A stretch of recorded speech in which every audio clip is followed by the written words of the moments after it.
சின்ன வயசுல இருந்து இப்போ வரைக்குமே உங்க அப்பா அம்மா உங்களை இன்னுமே விட்டுட்டு வெளியே போய் விட மாட்டாங்கன்னா இந்த வீடியோ உங்களுக்கு தான். தயவு செஞ்சு இந்த வீடியோ உங்க அப்பா அம்மா கிட்ட காட்டுங்க.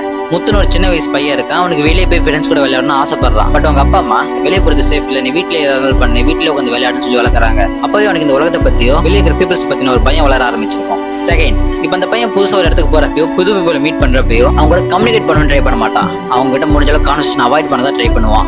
எந்த அளவுக்குனா எல்லா விஷயங்களுக்கும் ஒருத்தவங்க டிபெண்ட் பண்ணியே இருப்பான். ஈவன் அவன் ஃபுட்டை கூட ஆர்டர் பண்ண மாட்டான், மத்தவங்க அவனுக்காக ஆர்டர் பண்ணணும்னு எதிர்பார்ப்பான். இதுக்கு பேர் சைக்காலஜி லேர்ன்ட் ஹெல்ப்லெஸ்னஸ் சொல்லுவாங்க. இதனால அவன் பெருசாகிறப்ப அவனுக்கு social anxiety, low self confidence, சின்ன வயசுல இருந்து எல்லாத்துக்கும் எல்லாரும் டிபெண்ட் பண்ணி இருந்தனால ஒரு டிசிஷன் எடுக்க ரொம்ப ஸ்ட்ரகிள் பண்ணுவான், பயப்படுவான், தப்பே பண்ணாம சாரி கேட்பான், பீப்புள் பிளீசரா இருப்பான், ரிஜெக்ஷன் ப்ராப்பரா ஹேண்டில் பண்ண கஷ்டப்படுவான். இப்போ நான் சொன்ன விஷயங்கள் உங்களுக்கும் நடந்துச்சுன்னா இப்போ நான் சொல்ல போறது உங்க அப்பா அம்மா கிட்ட காட்டுங்க. அண்ட் இந்த வீடியோ சேவ் பண்ணிட்டு இந்த மாதிரி பேரண்டல் மிஸ்டேக்ஸ் பத்தி தெரிஞ்சுக்கிறதுக்கு என்ன ஃபாலோ பண்ணி வச்சுக்கோங்க. உங்க பசங்க வீட்டு வெளியே போறது சும்மா ஊர் சுத்தத்துக்கு மட்டும் இல்ல, உலகத்தை பார்த்து படிச்சு தெரிஞ்சுக்கவும் புரிஞ்சுக்கவும் தான். வெளியே போனா மட்டும்தான் அவனால ரிஜெக்ஷன் என்ன, ப்ராப்ளம்னா என்ன, ஏமாற்றங்கள்லாம் என்னன்னு தெரிஞ்சுக்க முடியும். அப்போதான் இந்த சொசைட்டில எப்படி சர்வே பண்ண அவனால தெரிஞ்சுக்க முடியும். 4 செவத்துக்குள்ள பேசுறதுக்கும் 4 பேருக்கிட்ட வெளியே போய் பேசுறதுக்கான வித்தியாசம் வேற. சின்ன வயசுல பொத்தி வளர்த்துட்டு இப்ப அவங்க ஒண்ணுமே பண்ண மாட்டாங்கன்னு சொன்னா அவங்க என்ன பண்ணுவாங்க? சோ வெளியே போனா சேஃப் இல்லைன்னு சொல்லி வளர்க்கறதுக்கு பதிலா இந்த உலகத்துல எப்படி சர்வே பண்ணுன்னு சொல்லி வளங்க. அண்ட் எப்ப எங்க கூப்பிட்டாலும் எங்க அப்பா அம்மா விட மாட்டாங்கடான்னு சொல்றவங்க ஃப்ரெண்டுக்கு இந்த வீடியோவை ஷேர் பண்ணுங்க.